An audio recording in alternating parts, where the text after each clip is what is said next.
Okay, we're going to get back started again. I'm talking to this box as if this is the speaker. Okay, sorry about that. Our next speaker is Zach.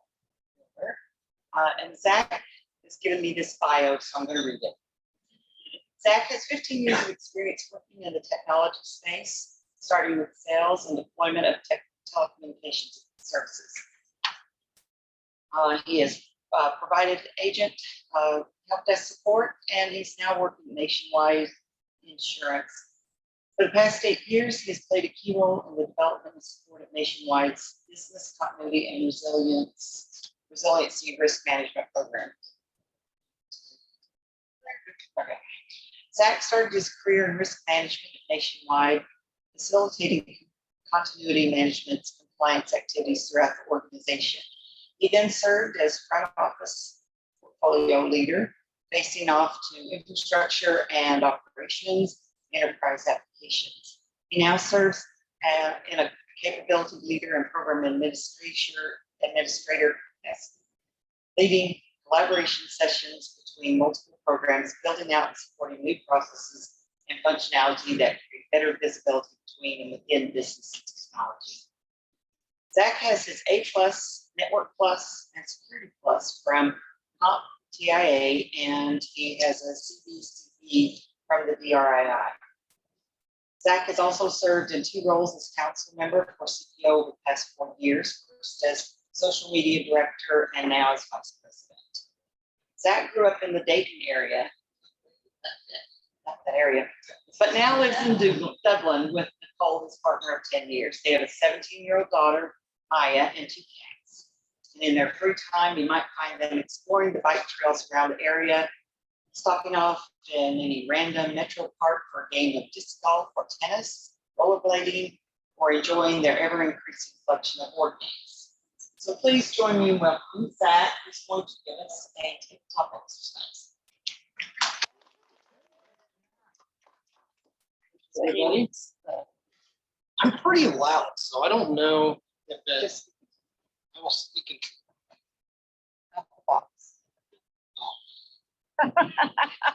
Sorry. Technology and me. Everybody hear me okay? Yeah. Awesome. Thank you. So I kind of wanted to, give you guys an opportunity to not only, learn what Nationwide did from a ransomware tabletop deployment, but I also want to give you guys the opportunity to share some of the experiences that you guys have had running your own ransomware tabletop exercises, or maybe throw out some thoughts that you have about some of the INJECTs that we deployed across our organizations and how you guys might handle that within your own organization. So this is really, I wanted to do this as a networking opportunity. So I don't have all the answers, but hopefully we can have some great discussions today. Let's see if I can get this slides. Can everybody on the phone hear me okay? Is there anybody left on the phone? Yes. Yes. Okay, cool. All right. So like I said, today's discussion will be focused on Nationwide's journey to cascade ransomware tabletop exercises to our critical business processes and educate the users on ransomware attacks. We'll use this, like I said, the same process in today's simulation. We'll use a fictitious company. I took a look at the registration list, and we have everybody from insurance, other financial services, to healthcare, to retail. So I couldn't really land on what kind of fictitious company we would use. So I'm going to land on, let's say, pharmaceutical sales. That's a good one. Then we can touch healthcare sales.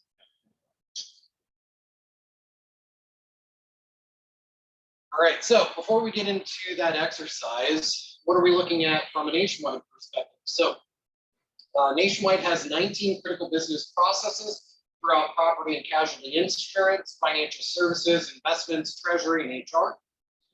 Sessions were facilitated by the Nationwide Continuity Management team with representation from our Security Command Center. They played a big part in doing a lot of these exercises.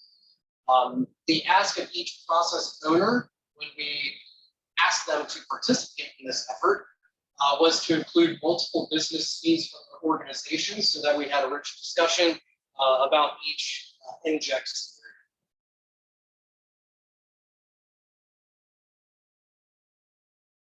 So for these tabletop exercises, we really wanted to focus heavily on the business process itself. We didn't want to really dive too deep into technology because that opens up all kinds of cans of worms and sends us down rabbit holes that we don't necessarily want to go down. Our main goal for this is to educate the business on what to expect during a ransomware event.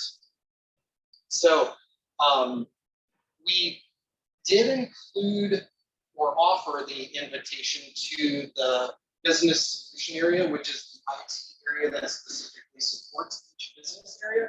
So that way they can elaborate on those technology circumstances that they might experience. So if they have a question about, hey, what happens to my IVR in this specific instance?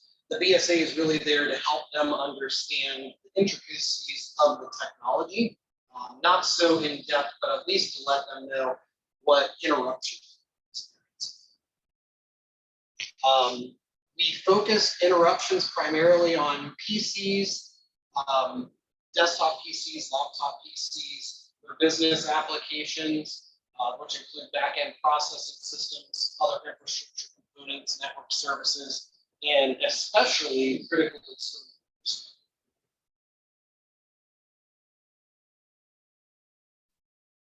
So the development process for this tabletop exercise that we deployed was developed by a third-party vendor.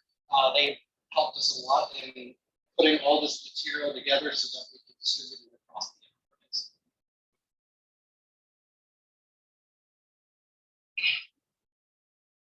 Right, so now we'll begin the deck that we use to present to our business partners. We provide them this high-level agenda just to kind of set the stage for what's about to be discussed today. We let them know that we'll go over introductions, what the threat landscape is, educate them a little bit on ransomware to kind of give them an idea of what to expect. We go over rules of engagement, get into the gameplay, and then we get into the exercise debrief and wrap up.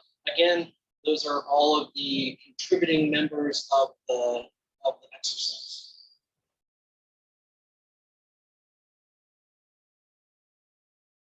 So cyber threat landscape, none of this will be new to you guys. If it is, great. I'll let you know a little bit about what ransomware is. So it's a who, not a what anymore.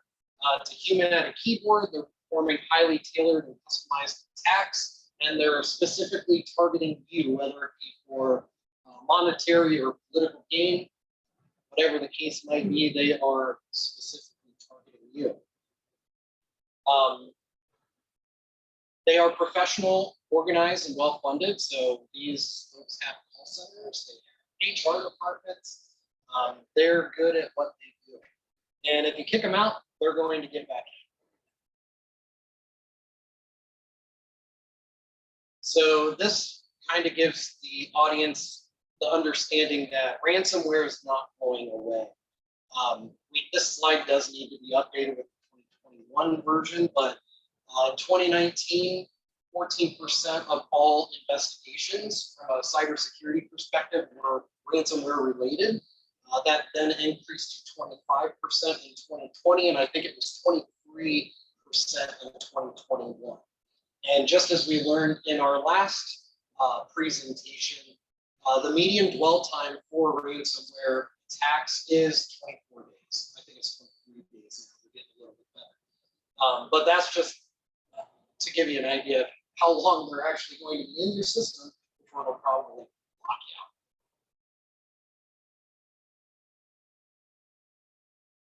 So this is another slide to really give an overview of the different types of approaches and to let everybody know what malware is or what ransomware is. So it is a malware, it spreads through your environment, locks all of the files, and displays some sort of blackmail or extortion letter demanding payment or some other task. There's a couple of approaches that they use. The first one's not really used too much anymore. This is more of a trying to get an understanding of the environment, which is the shotgun approach. So they'll send a blast of, arbitrary code out to see if they can get access. But this is very rarely, very rarely successful because of these many companies and their cybersecurity postures. So the threat actors that we're seeing today is really attacking from a post-compromise approach.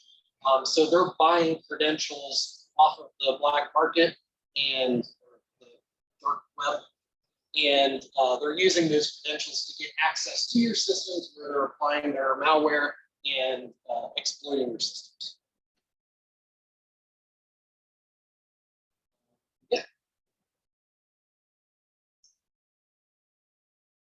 So this is just another view of the attacker workflow. So they'll probably start using some sort of social media investigation to figure out who your executives are, who your systems administrators are. They'll use a spear phishing campaign to specifically target those individuals to try to get some sort of elevated access, which will then allow them to install that advanced malware on backdoors across your environment. That then compromises multiple accounts across your organization. They'll get access into your Active Directory systems, and then they'll start their data collection and extortion.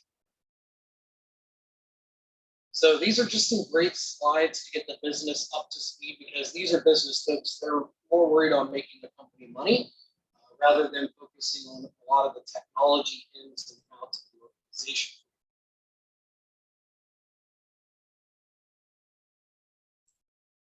So then we get into rules of engagement.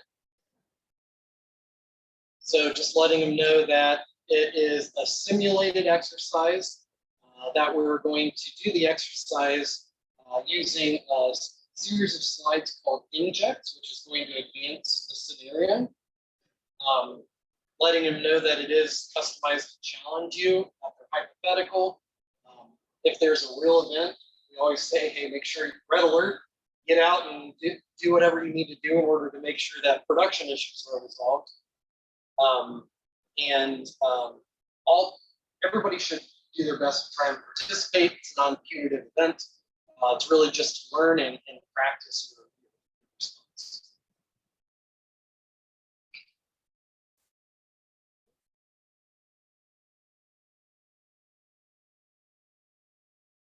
So this is an example of the INJECT structure. So how you'll read these is we have the elapsed time at the top right-hand corner. Here you'll have the INJECT number and the topic. Here are the INJECT details. And the coolest thing that I love about these slides is this incident tracker in the bottom right-hand corner, because this really helps tell the story about whether you're having a privacy event, if it's impact to operations, whether or not there's data theft, or whether or not there is public exposure at this point.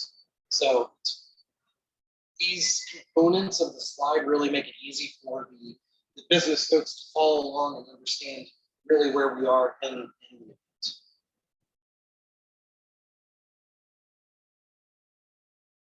So rules of engagement. Like I said, real world events take priority, so red alert. Suspend your disbelief, because a lot of times people want to dive into the details or ask what if scenarios. We really steer away from those what if scenarios because we don't want to go down any rabbit holes. And then we try our best to keep on topic and really discuss the scenario.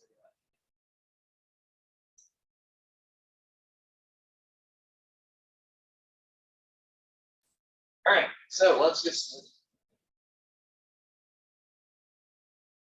So before we jump into the exercise, does anybody have any questions about how this exercise is constructed and how we use this to really proliferate some knowledge across the enterprise? This slide is available on the CPO site. Feel free to take a copy of it, manipulate it, use it to your needs. Hopefully it helps you in cascading ransomware knowledge across your environments. All right, so we can go ahead and get started. Like I said, we'll use this fictitious medical company, medical sales, as the test subject for our exercise today. So it is Tuesday, May 24th at 11 a.m. So we're running about a half hour late here, but that's okay. Cybersecurity Operations Center receives an alert of advanced malware on several workstations and servers. The Security Command Center escalates details of an active incident and activates the ransomware response team. Employees notice their workstations and that some of their workstations and services are unavailable. Initial analysis confirms that Phoenix ransomware is deployed on systems, and the Security Command Center is isolating affected endpoints with security isolation tools and implementing network blocks in the firewall. So to give you an idea of what our ransomware response team is nationwide, so Security Command Center, they'll keep an eye on the network, keep an eye on the tools, make sure that there is no intrusion. The ransomware response team is a specific team that will go out, identify, and isolate specific things. So I don't know if you guys have anything like that within your security command center. I hope so. But knowing where we are at this point, considering we're this medical pharmaceutical company, what kind of actions would you be taking at this point to communicate with employees or external parties?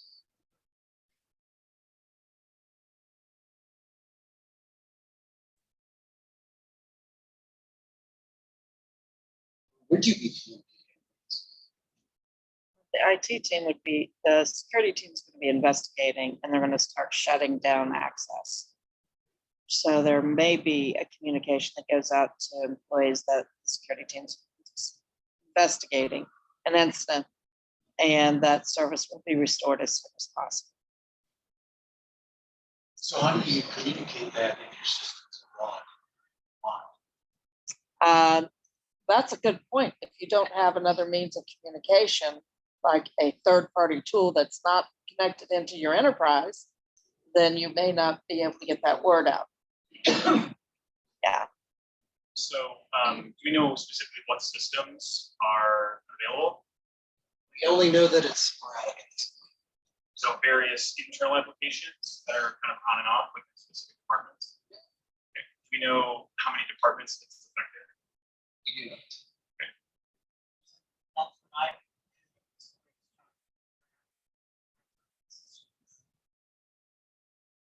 Do we know what servers it's on and what applications sit on those servers? Not yet. So we need more info. Have we, I mean, likely should be escalated to most of, I mean, I'm assuming there's some C-level communication plan, but this seems like something that most of our senior leadership at some level should be aware of, that we're monitoring it, kind of understanding what will happen.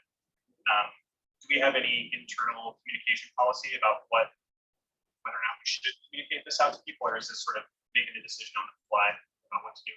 I would hope that there would be some sort of internal communication policy, and that's kind of what the business is saying. It's like, we have all of these disaster recovery plans that say we're experiencing a system outage.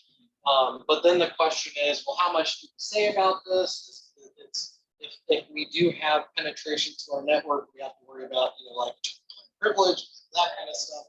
So it's a very careful steps that we're taking to saying, we're experiencing system interruptions at this time. If you lose access, maybe you contact the IT service desk and your associates in that if you can contact them. Depending on the scope of the event, you may want to start, if you cannot contact your associates, call tree might be used at this point, going back to those old things that we used to use, right?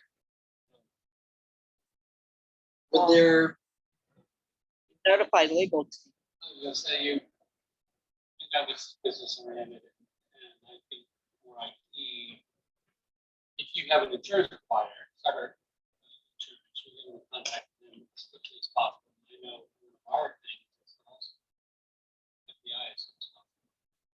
So there's a lot of, there's external entities, part of this communication. Internally and legal, for sure, they may be making some of these calls. Small group within our information security, 3 people out of the 15 that are part of the team that would be. That's what they- But again, that's where technology. I think at this point, you're kind of bringing business and technology together, right?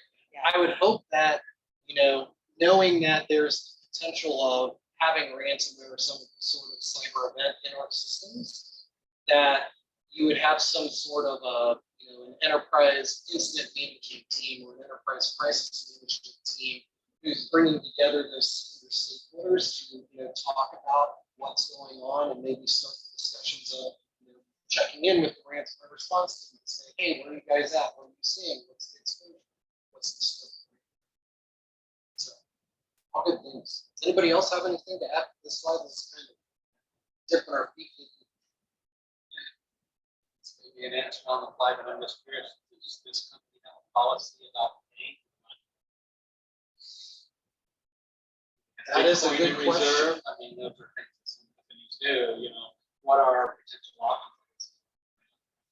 The policy, as long as we don't pay, I think it's best. Yeah, this is what we don't really even know. Right, All we know is that some systems are not. We right. don't know how important, we don't know what systems they have access to. We know some of the systems, we just don't know the full breadth of what systems they have access to. Did you say email is operational? I'd say email is operational. Sorry, I'm running through this. Except for maybe some of those systems that might. There are some things that won't be.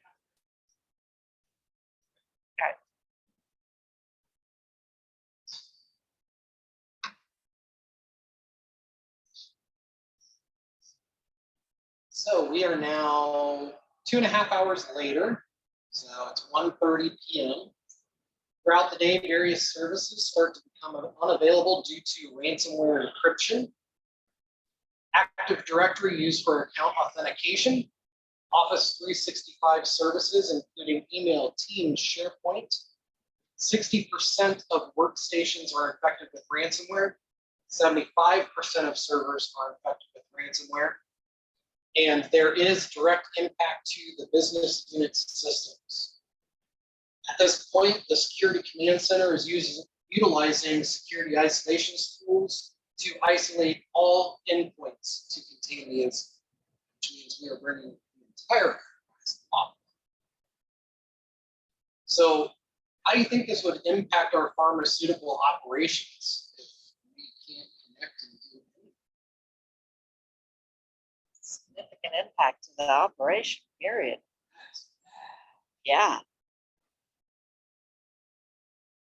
So I can tell you at this point, this is where the room gets real quiet. And those 2.5 hours was pretty important.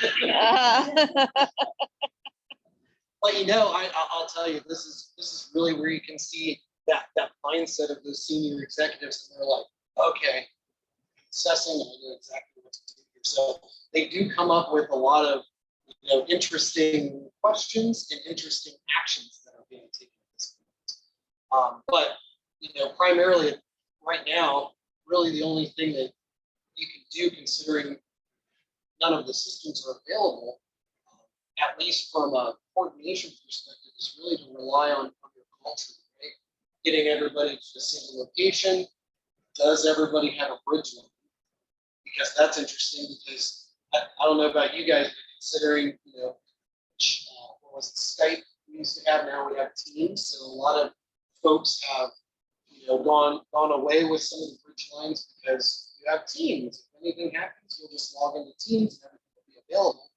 And we considered that an acceptable alternative, considering Teams is in the cloud. So Teams goes down, we'll have our on-prem resources available where we can communicate and that kind of stuff. But in this situation, you don't have any means of communication. So It also, if you've taken everything, you've isolated everything down, you can't even get into your own laptop, you can't even get to your own hard copies of documentation or soft copies that you have on your hard drive. You can't get to anything. So, yeah. So this is a good point that we bring up to our business users because it's, you know, we go out and do the BIA and we do critical application mapping to figure out, you know, what is this critical thing that you use. At this point, this is a good, you know, check with the business to say, what are you most concerned about? That gets feedback into our processes. What are we protecting? How are we accessing those resources and things of that nature? And This- for the IT systems, if all of your documentation is stored in SharePoint, you can't get to your recovery documentation to be able to start, what do I do to restore? So, and like in our company, we've looked at, okay, then let's get our documentation off of the enterprise deal and actually putting it into our source code management system so that you just restore the source code management so that you have everything right there. It's a vision. We're not there yet, but it's the direction we're going so that, you know, it's not dependent on Confluence or SharePoint, but it's actually putting it out and Git, which is Microsoft thing yet again. But how do you have break glass accounts to get into your stuff? Bingo. Yeah. Because even though, you know, you're shutting off access to things internally, things may still be available externally. So if something's hosted by a third-party provider, do they offer network workarounds in order to access their Yeah. information? And B, do you have the ability to distribute those credentials in order to access those systems? C, you actually want your business users circumventing your security policies in order to access those systems in this time of need.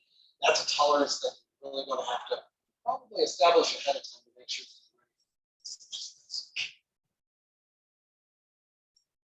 One of the interesting conversations that we're having at this point, you know, in our pharmaceutical company, right? Well, I have people calling in to get medicine or, you know, to get a medical device.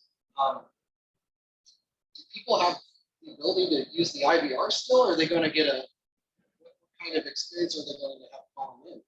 Well, if your IVR is hosted in any of these systems that have been taken down, people are going to get a busy signal. They're not going to know how to contact you. Yeah. They're going to look online. Well, I can't call them. I'm going to check out the websites. Oh no. So we're really dealing also with a reputational damage at this point. As far as you're aware, this company doesn't exist and maybe it's never existed. Maybe you might try to do business with another place.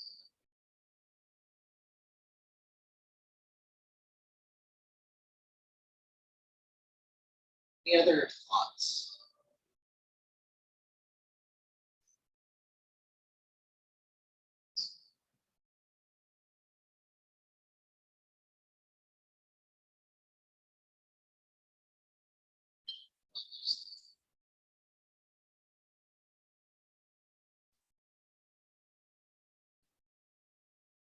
Okay. So one of the things, I kind of mentioned this a little bit before. At Nationwide, we have this analysis tool that we use. It's post-business impact analysis. So we run our business impact analysis officially every 4 years so that, you know, we have an understanding of the processes. But then we do this in-depth application impact analysis so we understand what all those key services are that align to each of our critical business processes. And this is kind of the structure that we captured in, and I did a presentation on this previously. But it's really important to know, and this gives us great visibility to know what's impacted in any outage event, because underneath each critical business process, every CDP or every BIA that I've ever seen has been done has been at a very high level. So under that CBP, we're capturing critical business functions that support that CBP. And then those business functions are then aligned to specific applications that support each function. So during an outage event, if a single application or a suite of applications are impacted, you can really identify to see, what business functions are truly down at that point, and ultimately what critical business processes are impacted or degraded. So this gives us good visibility into those high-level business-oriented things, but this also helps us understand what are those critical infrastructure components that are also impacted. So if we have a ransomware event that is only impacting storage, how does that impact all the way up the stack to the business process, networking, access and authentication? All of those are in a nice linear format for us to be able to do that deep level of analysis. Are any of you guys doing something similar like this in your organizations, or does it look a little bit different? Are you able to get this kind of visibility in an organization? Yes. I'd say we have a number of clients that are doing this with different solutions. And that's why I was asking about, like, if we know what's sitting on top of that server, chase it all the way up the stack to the process, the department, the service, to really kind of be able to basically get that mapping of what could be connected, so that we know ahead of time which business units we need to prioritize and then which sort of tangential ones may have more significant privacy impact or engagement. So there are many tools to do this. ServiceNow is definitely not the end all be all. Fusion is a great example of something that can do this.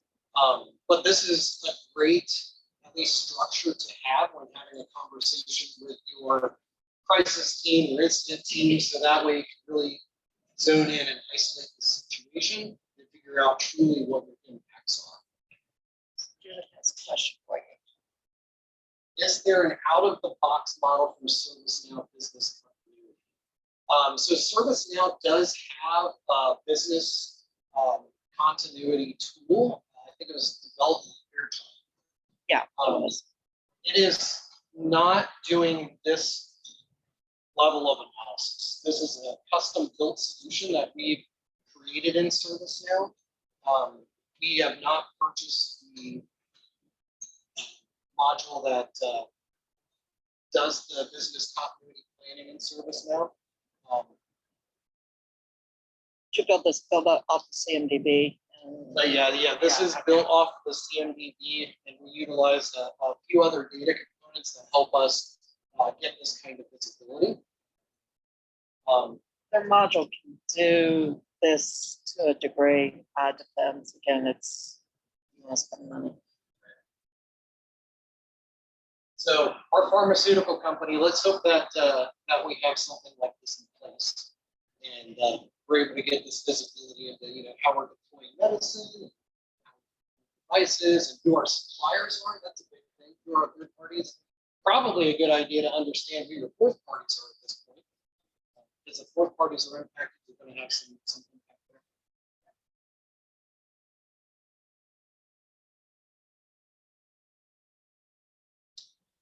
All right. So now that we've reviewed and understood our impacts, now we get another inject. So it is now 8 hours later. The attacker's been very busy isolating their systems. So it's now 7 p.m. Everybody's wanting to go home for the day. They're exhausted. They've been in conversations. It's a mess. So leadership's reaching out to business unit leads to determine the ransomware impact.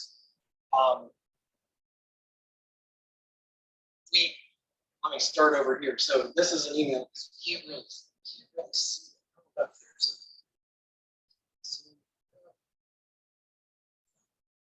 there. But anyway, email from INJECT Spider. They're pretty much saying, guess what? We locked out your information. Please pay us $31 million and we'll release your data. So at this point, leadership teams reaching out to the business unit leads to determine what our ransomware impact is and how to respond based off of this demand. Whether or not we intend to pay or whether or not we don't, that is the question. The board of executives are attempting to determine what data specifically was stolen, the ransomware impact to each business unit, the dollar impact and lost revenue or brand impact, the cost and or time to recover if we do or do not get access to our data, and what is the prioritization of them. So considering we're getting these questions from the board of executives, how do you think that handle these inquiries to perform this analysis?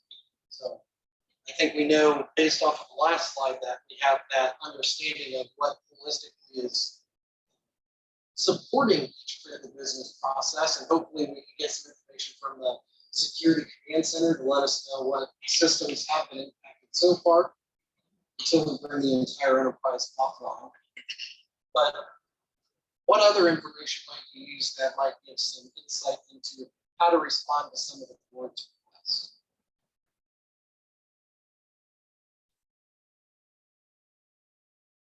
So,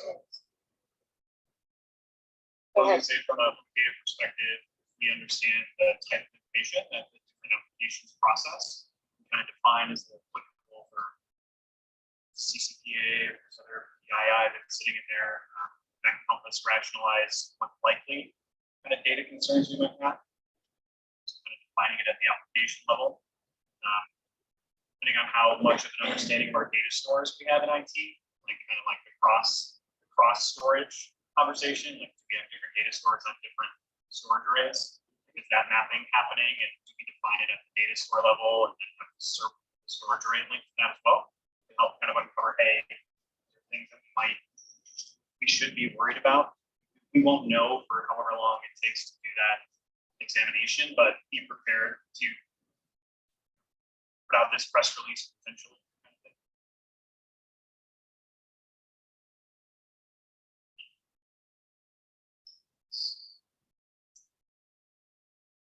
You know, I would be looking at my offsite. So. So.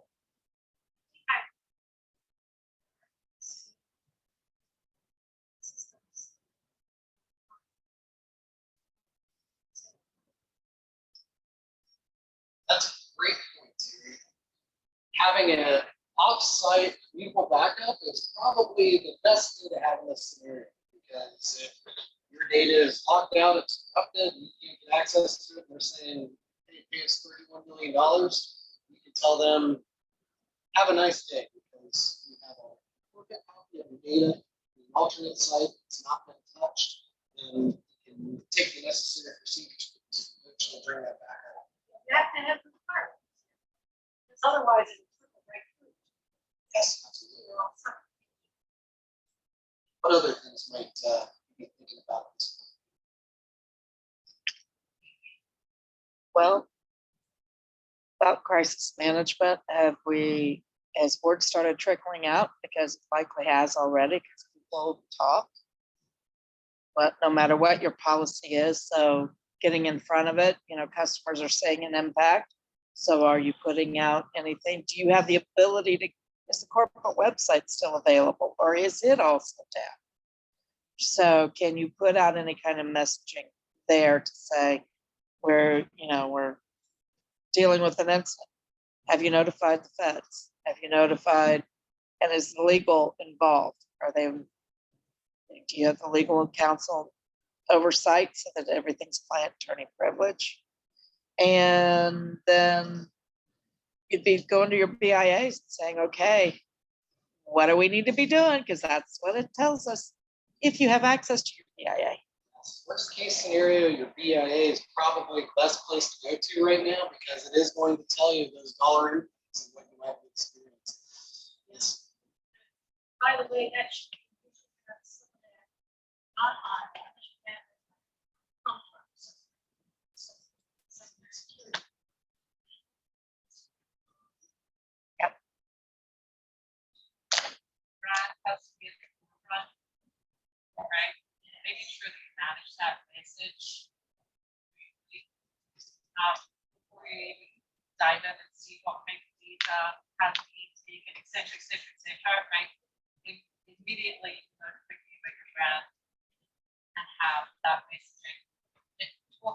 INJECT started releasing just exactly.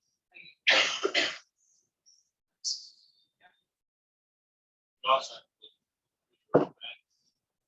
downstream, like in our hospital context, I have 40 different companies.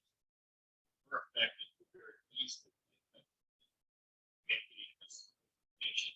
Downstream, but then start shutting. Well, in this case, right, we're lucky to be a pharmaceutical sales company that maybe doesn't support the infrastructure of a number of other vendors, but I know specifically, you're a global organization. If you are like financial market infrastructure, you're now potentially exposed after 2 hours, right? Your outage could be Chase's outage. Your outage could be, Nationwide's outage, right? If ServiceNow is your software provider and they go down, what's that exposure look like for you, right? So really just having those column conversation. There are contracts that are out there. As a pharmaceutical company, you could be provider of those pharmaceutical services, but you could have subsidiaries or other companies that are actually linking into you as your arm to deliver those products and services.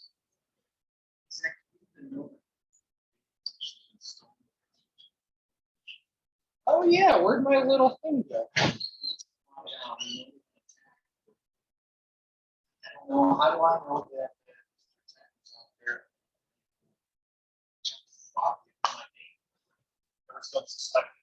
Yeah. Yeah. Yeah, we kind of really don't know at this point. We kind of have a message that says we have your data. Nothing has really been provided this at this point.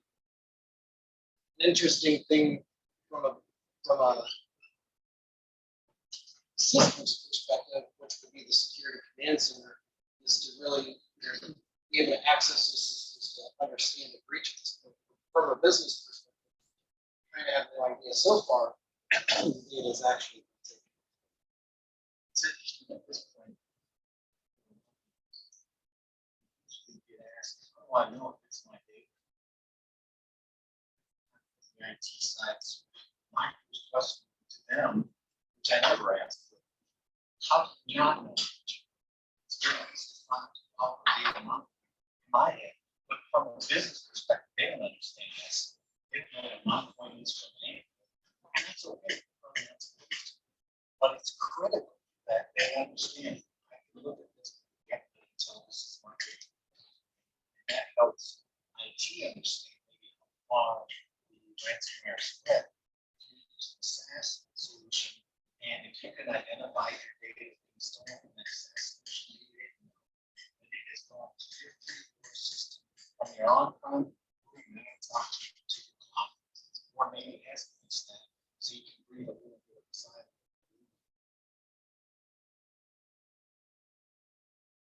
Pharmaceutical standpoint, you may have specific order numbers in format or naming convention for those order numbers. Being able to put that into your recovery plan and say, these are the things that we look for to say, hey, something's been taken. Confirm that that's our data. This is all gene naming convention. But of course, that can also be spoofed too, and say, well, if they're doing reconnaissance work to say, hey, this is the naming convention of this pharmaceutical. That could also. Right, because the NDS number of pharmaceuticals is something that we track.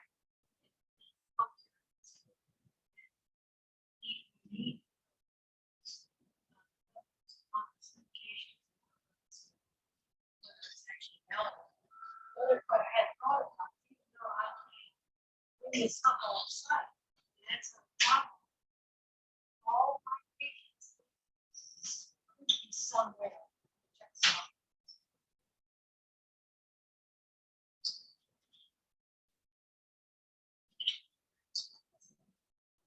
So this, like a lot of this rationalization, this tabletop, like, or this is just a question that I had a good conversation with my colleague who was SunGuard, this is kind of something that they're starting to build out is what is this playbook for rationalizing exactly what it is that we have to do? What are the authenticators that we're looking for with our data?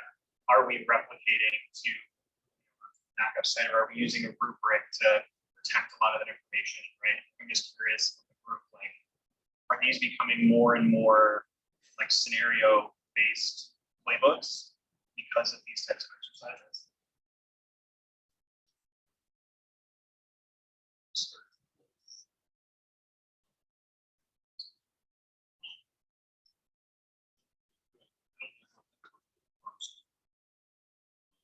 Hospital, we would be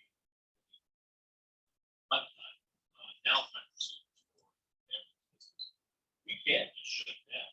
We shut down the system. Mom is still on the grid, you know, we still gotta take care of business.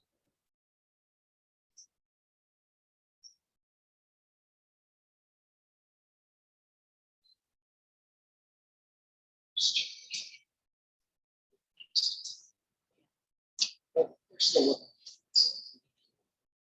Yeah. Wasn't sure how far. Right, so we haven't figured it out yet. Here we let them know, hey, we have business impact analysis that we do, can help you determine priority. What's great about this exercise is knowing that this event is going on, how accurate are the BIA figures that we're giving you today? And there are a lot of surprises to say, oh, take some of that into consideration. You know, you can then go back to say, okay, well, might be time to rerun a BIA. I think a comment was made earlier, I think Mark made it, but do you have your insurer involved in the conversations? Because do you know what your insurance coverage is? And also, are you keeping an audit trail of everything that's happened so far? Because you need that evidence to defend yourself. So again, are you getting the right counsel from your legal counsel?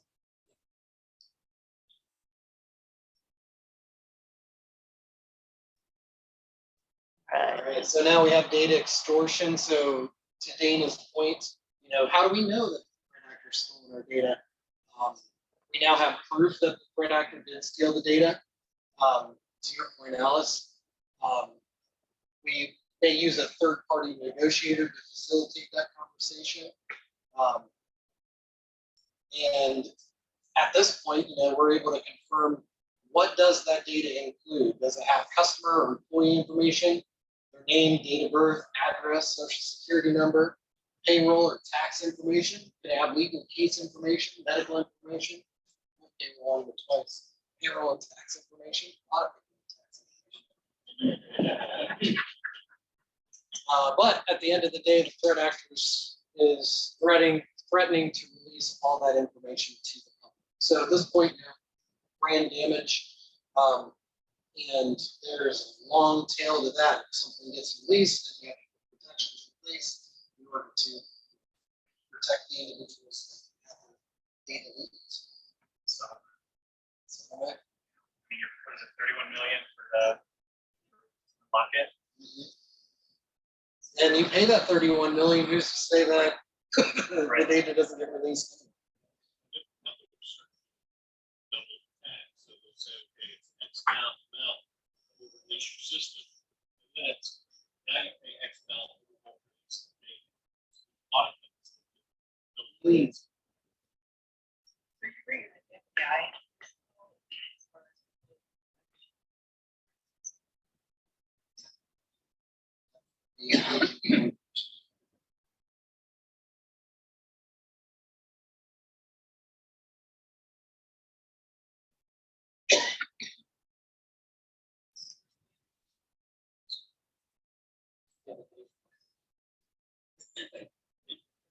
Yes, that is true. There is a nation.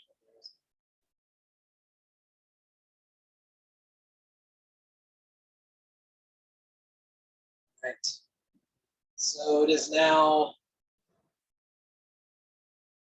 3 days and 21 hours later. Impact of the incident's been fully scoped. Investigation will still need to occur to determine the root cause analysis.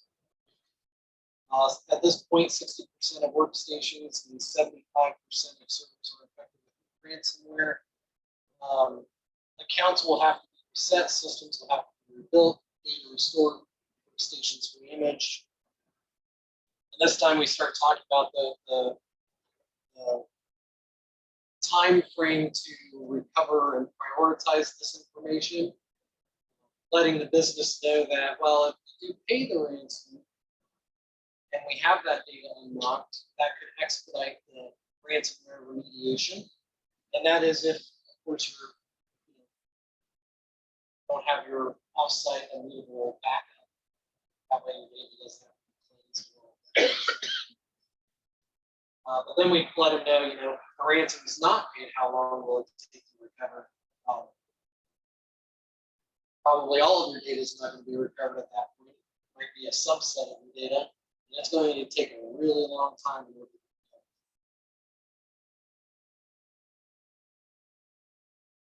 At this point, I think that we've hit everything in the incident ticker down there. Everything's confirmed, significant impact to operations.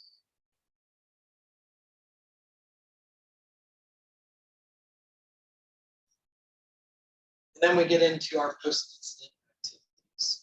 So we'll say it's fully eradicated. State and federal agencies are inquiring about the incident resolution. Board of directors are requesting an after-action report.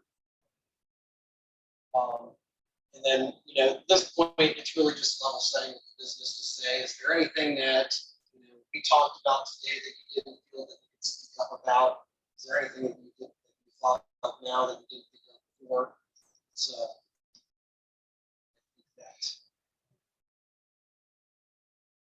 at this point, everybody is utterly exhausted and bewildered that this could actually happen. And I'm not sure. Want to continue their day at this point. They just want to go home. A very successful exercise. Very successful exercise. Hopefully some resource allocation. There you go. Yeah. So does anybody else have anything to add, considering this is our fictitious pharmaceutical company? Anything that changed or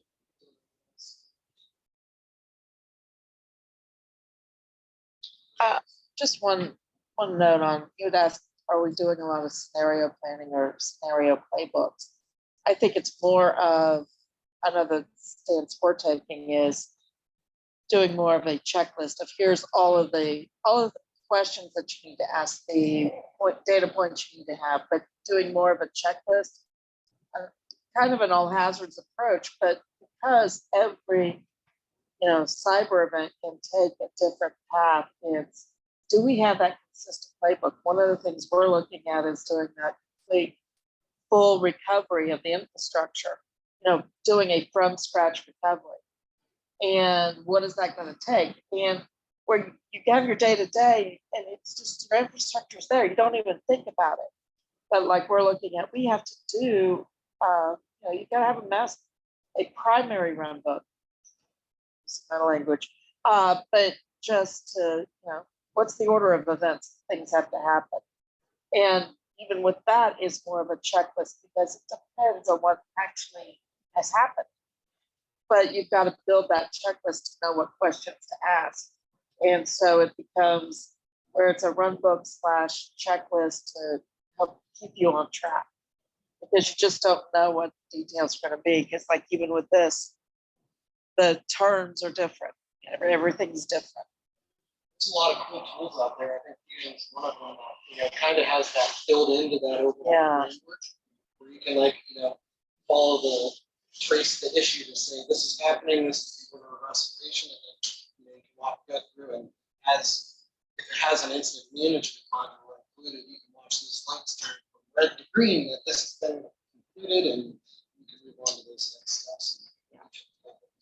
Well, even going beyond kind of the recovery playbook or presumption playbook, just like, hey, here are the things that we have covered. These are the questions that we have covered during our tabletop that we want to get answers from our executive leadership team. We want to get answers from our leadership business units to say, look, we agreed that in this scenario, this is what we're going to do so that we're not kind of going through it on the fly, right? Some of those can be sequential, some of those can be in parallel, so that you're running these really complex orchestrations like what we saw go down in like INJECT 3, where we're asking those questions, what about, what about? Now it's, all right, let's go find out how long do we think it's going to take. And while we're waiting on that, is there anything else that we can do? Because as we saw, from 2 hours to 8 hours, that scenario changed pretty drastically. Yeah.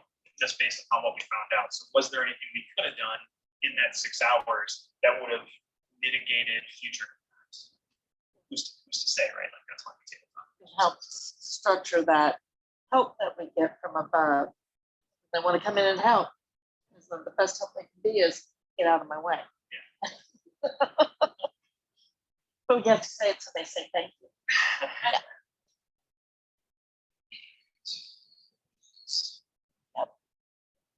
All I have for today. Well, I hope this gave you guys some good insight into running a ransomware tabletop exercise. Like I said, this is available out on the CPO site, so if this is something that you guys want to do for your organization, adopt it and manipulate it to your needs, but conversations can get for you to understand what you can do to protect your organization. Thank you.